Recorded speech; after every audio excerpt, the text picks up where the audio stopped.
Welcome to Healthiest Tech Talks, where we're talking about some of the biggest challenges facing healthcare organizations today and how technology can transform the way that we work so that patients can receive better care. I'm your host, Curtis Hendrick, Senior Vice President of Cloud and Digital Transformation at Optimum Healthcare IT. Let's dive in. Welcome, everybody. Thank you for joining us on our latest installment of Healthiest Tech. Today, we're actually going to get to dive into a pretty broad amount of data. What's really nice is a lot of times we do host, different experts to talk about different subjects. But today we're actually joined by Mike Smith to actually talk about kind of a conglomeration of research that's been put together by an organization that he runs named KLAS.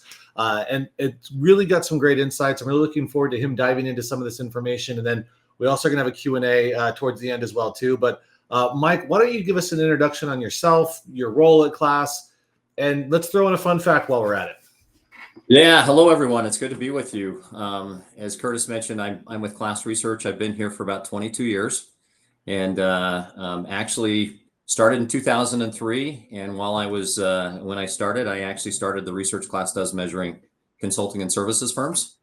And so I've been heavily involved in a lot of that research, really up until about 5 or 6 years ago. I actually run the research that we do on public cloud. Been watching that closely for about 5 years, and work with a lot of the large multi-industry vendors that you see in the industry. So, just a couple fun facts about me. I've got 7 kids, or 6 kids, 7 grandkids. 6 of those 7 grandkids are girls, and so we are inundated with just a lot of girl power right now in my household. We've got 2 on the way, and just a fun fact, I enjoy polar plunges. And so, Curtis, I don't know if you've done any. Where do you do these polar plunges at? Like, do you have one of those polar baths you just dive into, or what? Well, no, you actually go up in the mountains and you get into a lake that's got ice on it, and you get in and you do a polar plunge. And in fact, Curtis, yeah, the next time you come out to Utah, come and join me, and we'll go do a polar plunge together. Right? How cold is the water? Like, is it really freezing? Typically, or is it...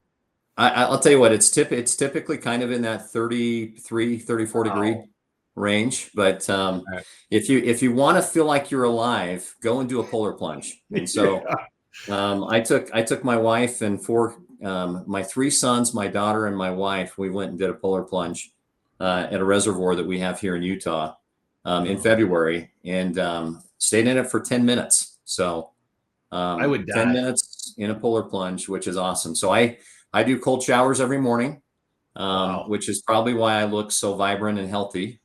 And just so you guys know, I'm getting ready. I'm training for a half Ironman. So, if you see me in the next 8 or 9 months, I should look even better than I look now. Wow. You're impressive man, Mike. Absolutely impressive. Yeah. All right. Next time I'm in Utah, we're definitely doing a polar plunge. That's right. All right. Well, as much as I would love to continue to talk about polar plunging, I think that some folks have maybe joined for us to talk about some other topics as well, too. But why don't we do this? So first of all, for those that are joining right now, our discussion today is going to kind of sit in 2 different formats. First, Mike's got a lot of really good research that we're going to go through. So you get to see a lot of this research that's actually, I think, pretty it's pretty in-depth and pretty granular and pretty informative. And so excited to dive into some of that. Probably spend about the first half on that. And then the second half, we'll get into some Q&A. Now, a lot of you that registered submitted some questions to us. So we've got a number of questions that are already ready based upon the ones you've submitted. But if you have any other questions that you're interested in us hitting on while we're in the Q&A, please drop them in chat. We'd love to get to them. But with that, Mike, why don't you just do a kind of a quick intro on KLAS, and then let's get into some of your guys' research in cloud. Yeah. Let me just real quickly, I'm just going to take you through a few things to be aware of. So one of the things that so KLAS has been around for about 30 years, so almost 30 years. I joined, as I mentioned to you, in 2003. We started publishing research around 1999. And so the founders of our company, Kent, Leonard, Adam, and Scott, KLAS is the first initial, the first names of the 4 founders. And so I think it's important for you to know that really we got founded in part so that we could amplify the voice of our provider partners. And that's been an extremely important part of who we are and what we do, is really trying to amplify adequately what providers do and what their experiences have been with some of these technologies and services that we'll talk about today, but that we've been measuring for the past several years. The other thing that I would just point you to is that our mission is to really help improve delivery of healthcare technology. And so we really are very focused on vendor differentiation. And so when it comes to vendor differentiation, we want to make sure that you as a provider or a payer organization can have a chance to go in and see what your peers are saying about their experience with the technology that you may be considering. And so we're dedicated exclusively to the healthcare space. We're also focused really on the customer experience. So all the research that we're going to talk about is based on feedback that we've collected through direct calls with and conversations with you and some of your peers. And so most of this research that we're going to be even alluding to right to today is based on live calls, and typically they're come in the form of 30-minute conversations. I'm a researcher, and about half the company does research. And so, just how many? You told me earlier how many calls Yeah. you guys like have a month. It's something crazy. Like how many calls are you guys making and conversations a month are you having on research? Yeah, that's a great question, Curtis. So we spend we do about 2,000 interviews each month. That's crazy. So it's around 26,000, I think, is what we do on an annual basis with provider organizations. Gratefully, we've got about probably around 3,000 or so executives that actively participate with us and contribute to our research. And currently we've got around 6,000 healthcare organizations that actively participate with us and give us insights about what they're experiencing. So anyway, we're doing a lot. One of the things that I wanted to maybe highlight a little bit is just our methodology. And so, as I mentioned earlier, we spend a lot of time on the phone gathering information about a number of different products. In fact, we probably have over 1,000 products and services that we currently are publishing research on, all in the healthcare space. But the way the process works is we actually get, we do the interviews, we gather the feedback, we then go through kind of a Q&A process where we make sure that the data we check for biases, we make sure that the data is complete, that it's accurate, and it's an accurate reflection of the information that we've captured. And then we go through, analyze the data, and then once we've gone through and analyzed the data, we will either publish the findings in a report or we'll publish it in our online performance database. And I'm going to introduce you to a few things that we're doing on the cloud side of the fence. But we then share that information and those insights. As I mentioned earlier, we've got about 20 to 25,000 individuals within healthcare organizations that go in and actively use and consume those insights to help them. So it's remarkable. I mean, it's a lot of data. I'm excited to hear what all these people are saying. Yeah. So when it comes to cloud, we have been doing cloud research really for the last about 5 years.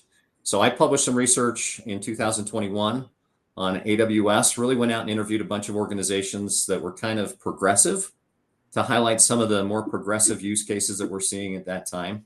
Followed that up with some research on Microsoft. In 2023, we published some research where we went out, we were starting to hear more and more organizations that were looking at moving their Epic instance into the cloud. And still too early for us to publish any findings, but we went out and started interviewing organizations about what their plans were as it related to moving Epic into the cloud, and what some of the barriers were that they were experiencing, why they were looking at moving to the cloud. So we published in 2023 information and insights around that. And then in 2024, we actually had enough data to go out and publish some performance-based data, where we went out and interviewed a number of folks that were using Microsoft Azure to move Epic workloads into the cloud. A lot of them were disaster recovery, but some were full production. We did the same thing on the AWS side and published those findings back in November. And then this year, we actually have published another report where we went out and talked to a number of organizations about what their future plans were with their IT infrastructure, with a strong emphasis on what's happening in the cloud. And so we'll talk a little bit more about some of the findings from that research, but very enlightening to see where the energy is and where things are moving in the market. So just be aware, as a provider organization, you guys can get access to this data behind the firewall. We also have ongoing performance data that we're publishing. And so we are currently, as we come across organizations that are using AWS or Microsoft or GCP, Google's cloud solution, we are capturing that data and then publishing it in our online performance database. And so you could see kind of real time how those two vendors, how those two hyperscalers are performing, and do a side-by-side comparison. Last year, we published our first public cloud best in class award, or we gave out our first award. Curtis, I'm sure you heard a lot about that. Yeah. And, I know AWS was very excited about the results of that, and definitely shared that with a number of their customers as well. Yeah. Too. But yeah, definitely a lot of good research coming out of that. A lot of good insights, I think, as well too, in terms of what the community's saying. Yeah, and we're seeing definitely some very interesting differences between the two hyperscalers. And so we'll be giving out another best in class award for that category, and hopefully over time you'll see it expand. Not seeing GCP as much, Curtis. I don't know what you're seeing, but we don't come across GCP nearly as much as we do with AWS and Microsoft Azure. So that's part of the reason why you're seeing most of the focus right now with our research is around what AWS and Azure is doing in the market. Yeah, I definitely agree with that. Let's talk for just a minute about I'll touch for a minute on what we're hearing and seeing that's really driving us to put more and more effort into the research that we're doing around the cloud. Number one, I will tell you that as we did some Bain research, and last year, I think we published it last July or August. We found that when you talk to healthcare organizations about their IT priorities, investing in IT infrastructure and services came out number one. Now, I think cybersecurity was helping drive some of that energy with the Change breach that Change experienced and some other high-profile breaches that we saw last year.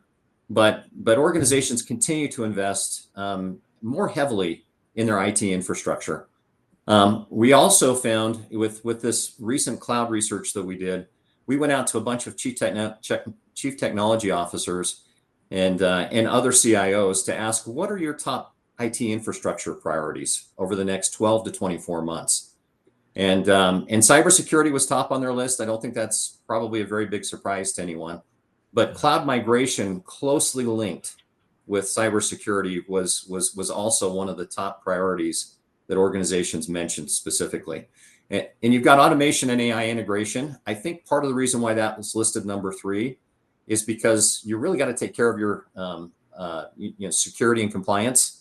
And you need a foundation in place in order for you to really be comfortable. Those typically tend to be roadblocks to really having good success with your AI. And so I think a lot of these chief technology officers, at least, are really trying to say, okay, do we have the foundation in place for us to actually really go and build on AI? Curtis, what are you seeing out there as it relates to clients you're working with? I mean, we definitely are not seeing folks continue to build data centers.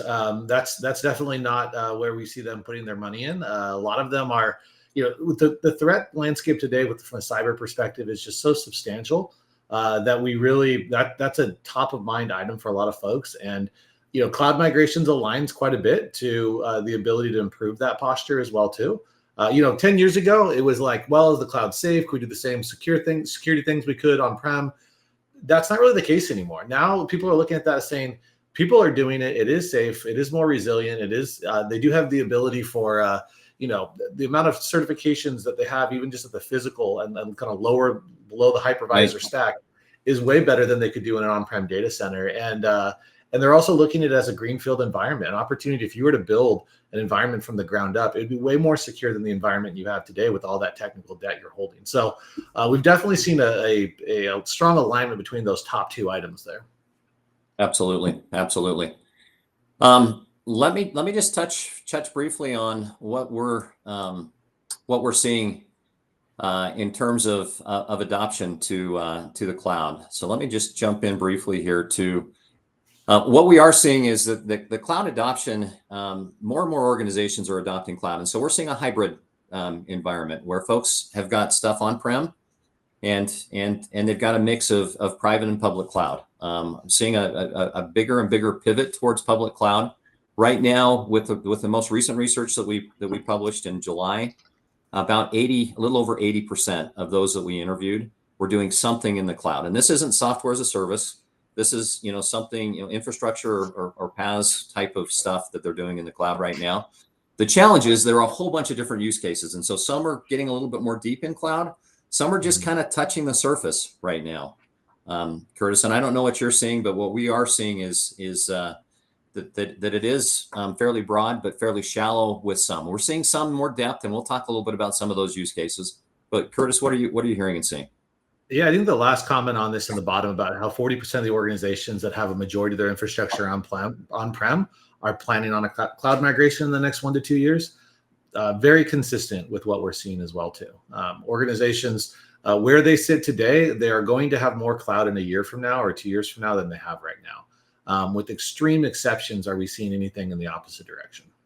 Yeah, and I'm not hearing anyone that I'm having conversations with, and I do a lot of cloud research for KLAS.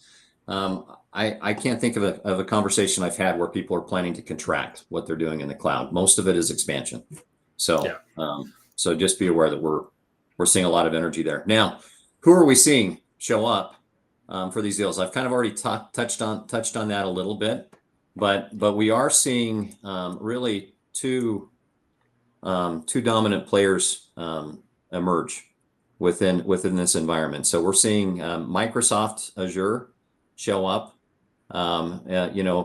So right now with the research that we're seeing, and this coincides really with what my gut was even before we published this research, it seems to be almost a 60-40 split between those that have elected to go with Azure as their primary cloud provider versus AWS. We're seeing a little bit of GCP. Most people who go with GCP are using it more as a secondary solution for AI and machine learning. At least that's what I'm seeing right now. But they're either deciding to go with AWS or they're going with Microsoft. The reasons behind that vary a little bit. Obviously, as you can imagine, a lot of those that they go with Microsoft are going to have some very specific reasons. And Curtis, what are some of the drivers you're seeing? Yeah, we're definitely seeing Microsoft be the incumbent in healthcare. So we're definitely seeing that they've got the existing relationships. People are already in O365 or M365 kind of living in that ecosystem. And so there's definitely some synergies there that organizations are driving that. The relationship between Epic is another really big one, right? We're seeing Epic continue to invest with Microsoft. Ignite is happening this week, and there's been a lot of announcements about continued partnership and investments in that space. OpenAI is an interesting one because that one shifted just like in the last couple of weeks, right? We've seen the exclusivity between Microsoft and OpenAI change. We've seen, some just actually this week, I think today I saw out of Ignite that there's like other foundational models being available in Azure now other than OpenAI. And so some really exciting stuff, I think, happening in that space. But I think we definitely see that. And then, yeah, AWS, where Microsoft kind of plays the whole spectrum of all these technology and products and services that they offer, AWS kind of stays very much in the cloud lane. And so, a lot of organizations that end up, selecting AWS is, they like that they're really narrowly focused on just the cloud product space and really enabling them through their technology and not being kind of involved in so many aspects of things. So, and yeah, to your point, from a performance standpoint, an infrastructure standpoint, we have seen the research show and some of the feedback show is that, folks prefer AWS in some of those categories as well too. But yeah, these numbers are almost exactly what we're seeing as well too. Yeah. And one of the things I would say with AWS that I've seen recently that wasn't as prominent maybe 2 years ago is they've made some pretty significant investments in bringing people on board that know healthcare really, really well. Yeah. And so we are having conversations with organizations that have brought in AWS, but have really benefited from some of their experts. And these could be doctors. These could be Epic resources that have a lot of Epic background. But we're seeing a little bit more investment in that. And certainly from a provider perspective, there is a bit of a gap between what we're seeing on the Microsoft Azure side versus AWS in that direction. And we'll talk a little bit about maybe some investments that we're also seeing from AWS that I think are starting to have a meaningful impact in just a minute. Yeah. One of the other things that we're watching fairly closely is consulting, and this is based off of research that we published in our Epic to Public Cloud research last November. But when we're on calls with these organizations, one of the questions that we ask is, are you using a third party? And 75% of those that we spoke with actually did use a third party to help them, whether it was with the early planning stages or actually helping them migrate their Epic environment into the cloud, or quite frankly, even providing some ongoing cloud support. About 75% were using it. In earlier research, when we went out and talked to those who were thinking about moving Epic into the cloud, about 80% felt like it made sense for them to use a third party. So one of the reasons behind this, obviously, is cloud still fairly new, and because people may or may not have experts to help them with the cloud, I think this becomes an interesting point. Obviously, Curtis, you're in the middle of this. Yeah, it's hard. I mean, it's hard to speak on this without sounding like I'm just being self-serving with the importance of using a partner in this space. But yeah, I'll just say that, when I was on the customer side and I built a cloud environment, I used a partner to help us at that time as well too. And there's a big difference between, taking somebody who is on your team, getting them certified in the cloud, and then kind of expecting them to build or design or architect or migrate, critical workloads. There's a big difference between that person and someone that's been doing it for 5 or 10 years with all the methodology and experience to do those things. There's really, there are big gaps that can take place. And cloud is kind of a high risk, high reward gain environment as well too, where, the ability for you to have runaway spend and things like that, the ability for you to have, more impactful security issues if you're not configured correctly, it's a higher risk kind of deal than it is just maybe building infrastructure on-prem. So I definitely would highlight that. And the only other thing I would add to this slide as well too, because I know that this is stuff from earlier last year, and even then the research was before that. I know we're listed on here as well too. I know we're listed as AWS, but we actually do both AWS and Microsoft. I just didn't think that you guys had interviewed a customer of ours from Azure at the time. But yeah, we definitely would say that we are seeing. I actually am surprised that the number is 75%. I feel like I really don't know of anybody that's doing it on their own without any type of help. So that's my 2 cents, as self-serving as it might sound. Yeah, and there are times when we'll see a healthcare organization actually bring in some resources that perhaps were former consultants as part of their own staff, and we do see in some instances them driving some of that. That's a good point. I think we've staffed one of those where we've provided resources to them. We've not as a professional services engagement though. Yeah, great point. Yeah.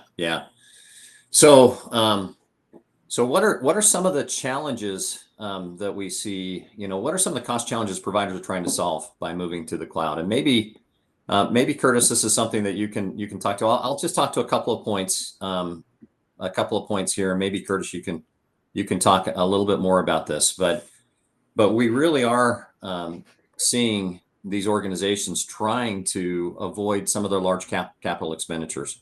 Mm-hmm. As was alluded to in an earlier slide, or maybe an earlier part of our conversation, there's a lot of expense that comes along with running a big system, and I'm thinking specifically of Epic, and some people just really don't want to spend that money in a capital expenditure. So anytime I see now people that are having to do a big, massive hardware refresh, I know that almost always, and cloud is part of the discussion, at least before they choose to move forward. And so certainly avoiding capital expenditure, I think, is one of those key things that we're watching. The other thing that we're seeing is certainly a lot of conversations and discussions about reducing their data center footprint and shrinking that. Curtis, what else are you seeing? Yeah, this is a tough one because I feel like cloud has a lot of fiscal implications, both on the positive and the negative opportunity. But I think what's hard for organizations to do is to actually realize the potential savings that are available. So when organizations look at reducing their footprint on-prem, a lot of organizations struggle to either reduce the staff associated to those to that footprint, or maybe it's a building that they've got to own the whole building, whether or not, or and they can't give up a fraction of the space, right? Like maybe you can do in a colo. So different organizations are definitely in different footings when it comes to the ability for them to realize some of the cost offsets that can take place in cloud. But I always, and my spiel on this topic is always, cost is one component, but you have to look at value beyond that. And it's so important to look at the rest of the characteristics of cloud, because yes, in some ways it's somebody else's data center, but in a lot of ways it's something more and something different. And it's important to consider the ways that it's something different when you're ultimately looking at rationalizing the decision related to do you migrate something to the cloud or not. But we actually, we're going to hit on this in a little bit as well too in the Q&A, because a lot of questions came to us related to cost. So I'm excited to dive in a little bit further there too. Yeah, let's talk for a minute about security and compliance. That's another thing that I'm starting to see a growing number of organizations. Really, it's funny because, Curtis, 5 years ago when I started doing research, one of the biggest barriers for people going into the cloud was security and compliance, right? And it's completely flipped itself on its head. We see people now having much more confidence in the cloud provider's ability to keep their data safe and protected. And really one of the things that we're seeing right now, the first thing I had on the list, protection from ransomware and physical risks. Ransomware has become a big challenge, and we'll probably touch on this a little bit more in depth in the Q&A session. But what I'm seeing is organizations now that are contracting with AWS or Microsoft to have an isolated recovery environment. So it's basically a read-only instance of their Epic environment, so that if they do get attacked by ransomware, they still can operate in a read-only environment.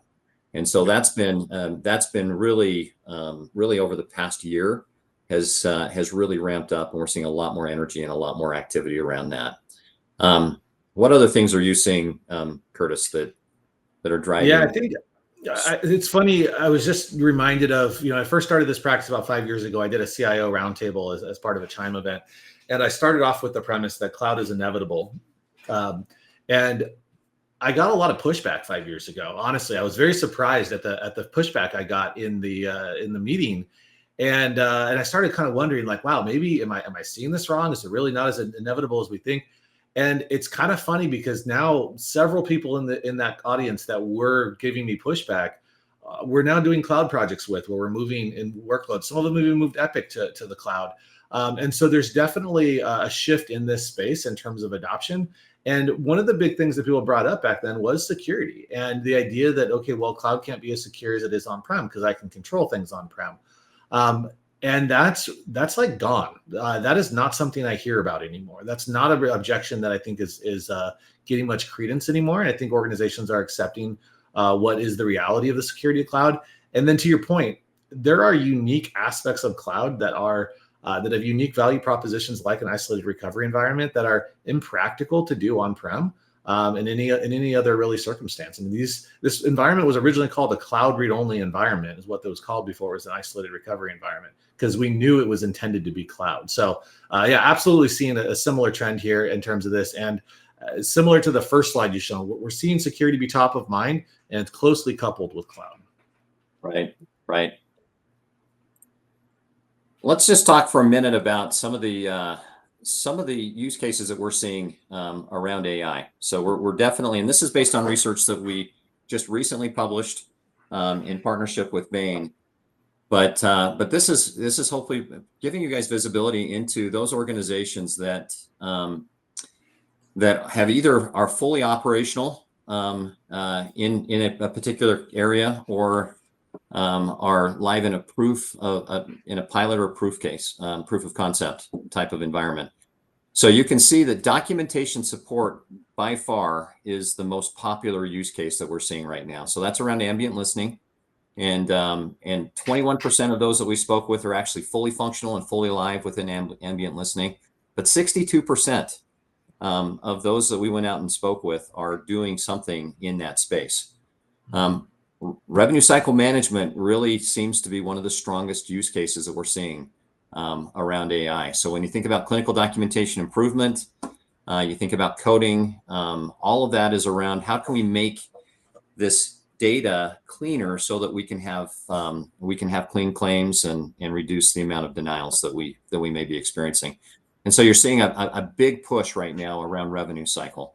And so really RCM, things around the EHR, especially as they tie into workflow optimization and VBC enablement are key areas. And then the other use case that I think becomes really interesting is just patient access and engagement. And we're seeing some unique things that organizations are doing to try to address some of that with AI technologies. Curtis, anything that you would? Yeah, this actually I think is one of the most interesting slides that we're hitting on right now. And I think there's a story that this tells that I think is very important. Every organization is trying to figure out, what do I do with AI? What's my plan with AI? How do I get value out of AI? I mean, AI is in every conversation, on every sales brochure. It's driving a lot of people nuts, to be honest with you. But what I think this really has indicated is that as a healthcare provider organization, understand that your primary goals and focuses is healthcare delivery. You're not a technology company, right? You're not a company that's building new technologies. You're doing some integration work, potentially some implementation work. But really the goal, I think, for organizations, the first and foremost area where they're going to get the most value out of technology or out of AI as adoption is going to be through their partners, right? So it's what Epic is doing in the space. It's the DAX solutions, right? It's the Copilot solutions, right? These are the solutions that are being built natively into your product stack, and they're just going to come to you. Maybe there's an uplift in the license, but they're just going to come to you. And I think what's most important here that I think kind of plays into this whole conversation is the importance of making sure you have the right vendors.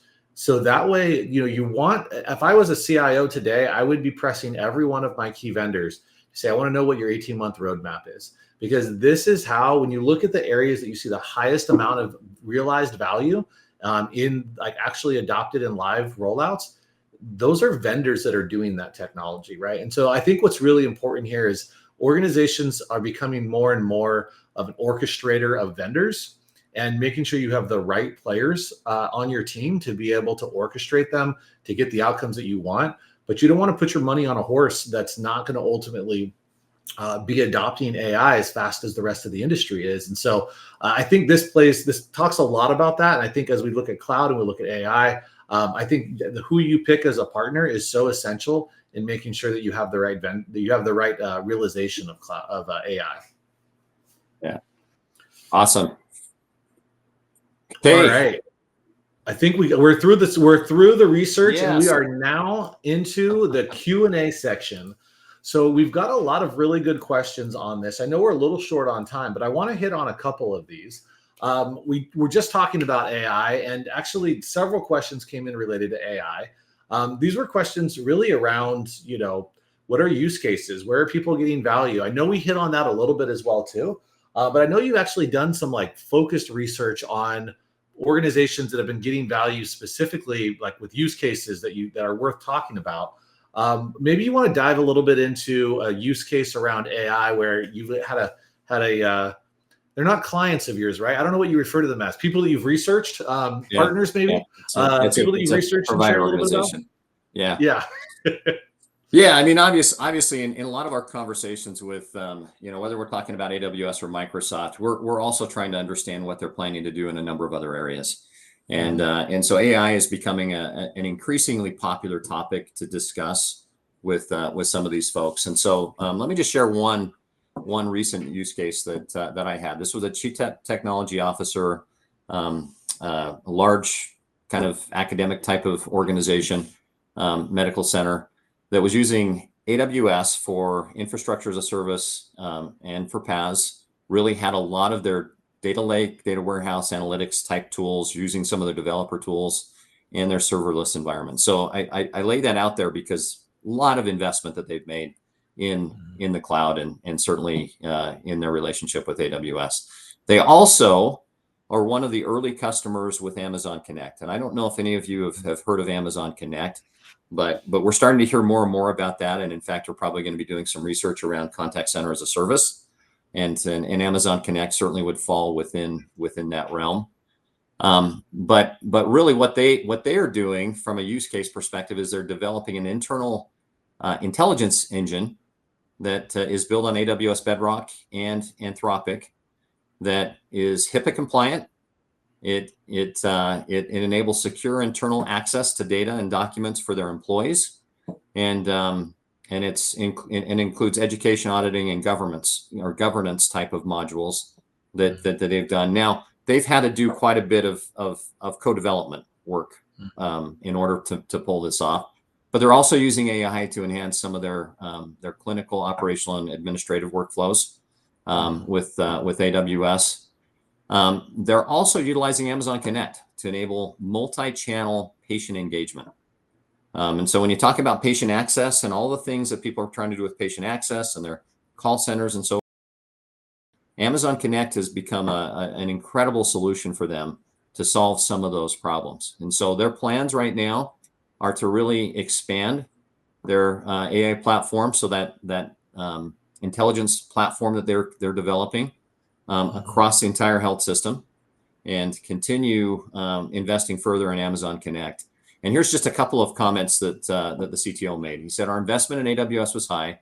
I think the capabilities that we have built here are unique. Anthropic software has been amazing." He said, "We just decreased by 90% the cost of operating a digital-first primary care service using Amazon Connect."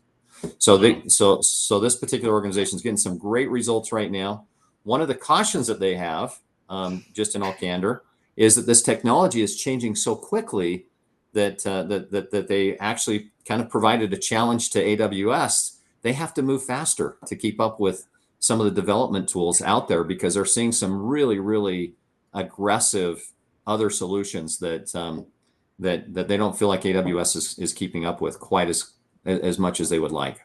So yeah, I mean, it's a good call out, right? And this, I think, kind of just piggybacks on what we were just talking about, which is, the people that you put your chips in with are going to be the ones that, if they win and they're ahead in the game, you're going to benefit from it. But if you're with someone that's behind in the game, you're gonna end up, wishing that you'd bet on a different horse in this. And I'll highlight Connect as well as one of those things. We are seeing a tremendous amount of adoption and increase. I think Connect, I could be wrong, but I'm going to quote it anyways. I believe Connect is Amazon's fastest growing service right now. I mean, it's exploding in terms of the amount of use there. And I know that there are some announcements coming out related to that at re:Invent that I think are going to be really important for the healthcare organizations as well too. But we actually do a lot of Connect we help a lot of organizations with Connect, and that's one where I would highlight it again. I think that this is where when it comes to how you handle call center and contact, this is certainly a technology that would be worth looking at to see. You want to be using a technology that's integrating AI at the beginning and early, rather than someone that's trying to bolt it on later, right? And kind of maybe is late to the game. And we don't traditionally see contact center vendors be overly innovative. And so, this is an area where I think we're going to see a lot of disruption as well too. Awesome. Well, hey, let me jump into the next question. One of the next question has to do with ensuring reliability and uptime for a mission critical system like Epic. And I know that you guys did some research, or that was some of the questions that were asked, or at least perceptions from the user, from your folks. What do you have to share kind of on the idea of resiliency and reliability? You know what? Again, the number of data points isn't very big. And so as a fairly small sampling, we really isolated the feedback to those that were in production environments. So those that would move their production Epic environment into AWS or Azure. What we are finding is that by and large, AWS, they actually said that the environment that they run in the cloud was faster. So they actually gave it very, very good marks in terms of system responsiveness and uptime and reliability. Now that's compared to what their previous experience was with Epic. And obviously sometimes that's contingent upon what kind of an environment they had for themselves. On the Azure side of the fence, we found it was about the same, right? So again, small sample size, but we found that system responsiveness came in about the same as what it was in their prior environment, and about the same as what it was from an uptime and reliability perspective. And so, I certainly am having some discussions with organizations and have participated in some sessions. We had one instance where an organization had planned to move their disaster recovery environment into AWS. And when they did kind of a switch over for a week to test it out, because it ran so quickly and so fast, they decided that they were going to use that as production, which does make sense, right? If you're thinking about it, if you're moving to state-of-the-art technology and you're comparing that to maybe old aging technology that you have in your own data center, certainly if you've got a great network connection and failover capabilities, it might work better in that third-party hyperscaler environment. Yeah, this is a near and dear one to me in terms of reliability and performance for something like Epic in the cloud. And there's, I won't bore the audience with the benefits that we get over multiple availability zones and regions and how that's far superior to what we traditionally do on-prem.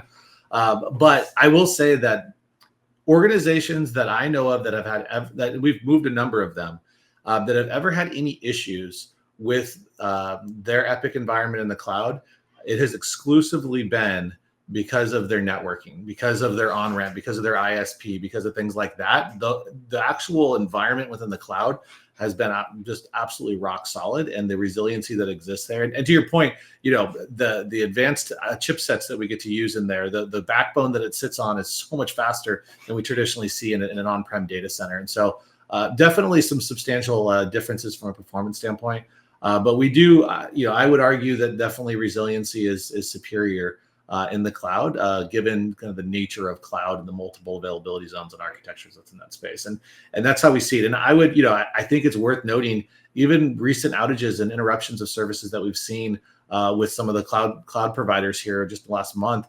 I had customers that were running their production environments in the regions impacted, and they actually had no downtime. There was nothing actually interrupted with them on that, which I think is an interesting data point. All right. Let's hit on just kind of one or two more questions here. We did get a number about cost, and I am kind of curious, you did include in your research as well too, how organizations are doing in terms of realizing some of the cost savings. And so I know you have some notes on that, but the question has to do with, how are organizations managing the cloud costs effectively, given that there's variable workloads and that this is new to them and all the challenges that come with that. I'm kind of curious what your research has shown in that space. Yeah, it's not uncommon for them. In fact, with the research that we did on Epic in the cloud, that one that we just alluded to a second ago, what we did find is that folks felt like it was a little bit more expensive. And so now part of what we heard from them was some optimism that they thought that part of it was they were still new and they didn't know how to optimize the systems the way they needed to. But they did say, listen, if I compare this environment to what it was, on-prem, and I look at all of my costs, it is. And cost management is a concern for organizations. And so I would definitely say that you've definitely got to be able to get in and take a look at that. So typically what we're seeing is organizations will come in, they'll go into that environment, and then they need to probably assess what they're doing and where their costs are, and then do an optimization, right? They need to take a minute, try to figure out, work directly with a hyperscaler, work directly with a partner, or do it themselves.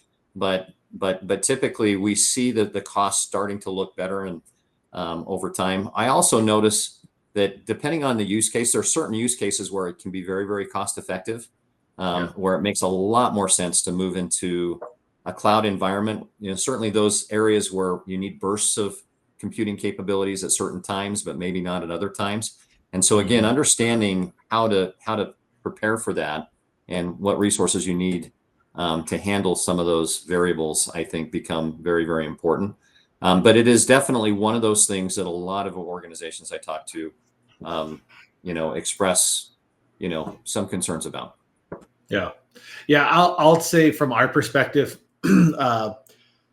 organizations that have somebody focused on cost optimization that's different than the engineering and support teams, they have always and consistently achieved the best ROIs in the cloud, because they've had if the people that are responsible, or the people who get called in the middle of the night if something didn't work, or the people that are responsible for making sure it's as performant as possible, they have a conflict of interest in terms of trying to make it as cost effective as possible. So it is important that you have people with designated kind of segregated responsibility sets that are by nature at odds with each other. And that's actually a way that we've seen organizations really really cover the cost curve on that. And the other thing I'll say too is, cloud, we've seen organizations that have progressively over several years reduced their costs in cloud, which we never had on-prem. It was never like, oh, well, our gear that we spent 5 years ago or 2 years ago is cheaper. That's almost never the case. Here we have the opportunity, if there was a need to squeeze the budget, there's decisions that can be made that can ultimately reduce your cloud spend. So definitely, it's a hot topic. It's one that's important for organizations to make sure that they get right. Kind of going again back to that partner discussion earlier, I think good partners can help organizations also make sure that they don't have runaway costs and that their costs are as optimized as possible. All right, yeah, Mike, yeah. Curtis, I was just going to just mention that certainly if we see someone just do a lift and shift, costs are, straight across the board, costs are going to be more in the cloud than they are going to be on-prem typically. If we see them move towards a native, more of a cloud native type of environment and really focusing on that aspect of their journey, we see it operating, at a much more cost efficient manner. So it's more cost effective. Yeah, 100% right. And some of the challenges with workloads like Epic is that a majority of that is lift and shift. But there are pieces in the presentation and web server. There's different pieces that we can take and we can optimize. But it primarily is a lift and shift, which is, again, kind of part of that challenge. And that's why the DR workload is the most cost effective component of it to work. But all right, we're about out of time, Mike. There's one last question that we did get that I wanted to land on, though, is what recommendations do you have for anybody that's undertaking a cloud journey? And the reason I wanted to make sure we hit on this one is that I know that you have research for recommendations from the peer organizations that would be helpful maybe for people to hear of what their colleagues are saying that have undertaken these journeys. And we only got a few minutes, so maybe you want to bring that up and walk through that somewhat quickly. Yeah. And listen, these are just recommendations. And so as we were doing the research, we asked folks to give us insights on what their peers should be thinking about, as were mentioned. The first thing that they highlighted specifically was you need to analyze your readiness and need to move to the cloud. So there are some instances where it just may not make sense for your organization to move to the cloud, or maybe as an organization, you're just not ready. But some of the things that they suggested, and again, these are organizations that were already moving to the cloud, was, number one, a lot of them did talk about engaging a trusted consulting partner. You need to understand what what's the impact going to be on your organization.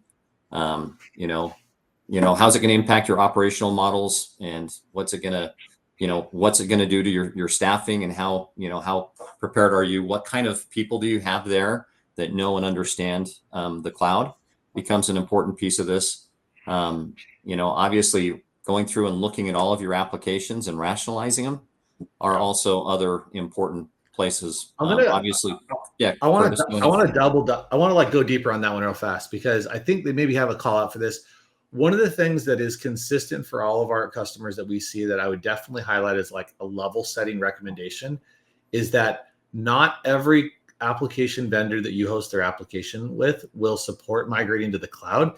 And there's usually a few reasons. Very, very, very rarely are they actually legitimate technical or compliance requirements.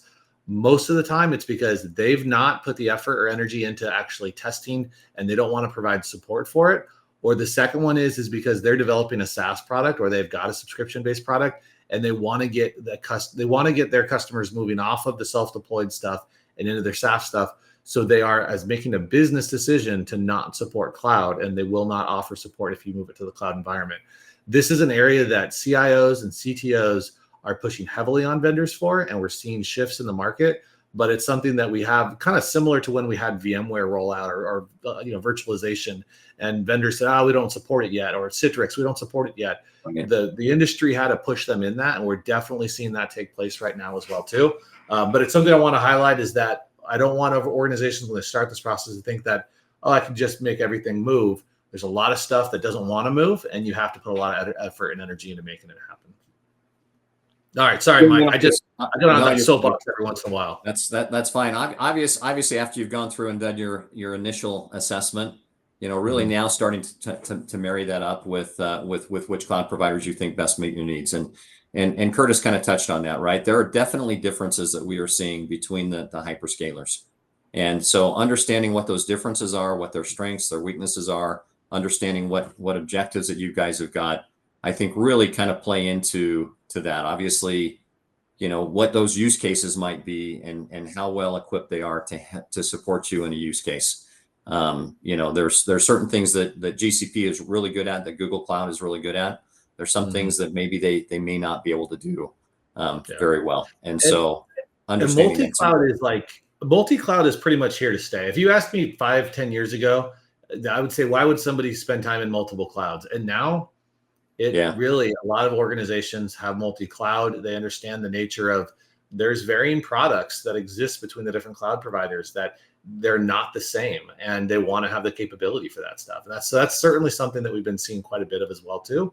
While we see them biased for a majority of their workloads towards one, we see them having footprints and landing zones in a lot of them. So that's kind of something else we've seen as well too. Mike, this is great insights. I really appreciate it. I really appreciate you joining us here today. For all of our listeners, we really appreciate you guys tuning in and staying till the end. Thank you, everybody, for joining. And Mike, really appreciate all the excellent research and information that you shared with us. Looking forward to seeing you all in the next Healthiest Tech. Yeah, thanks, everyone.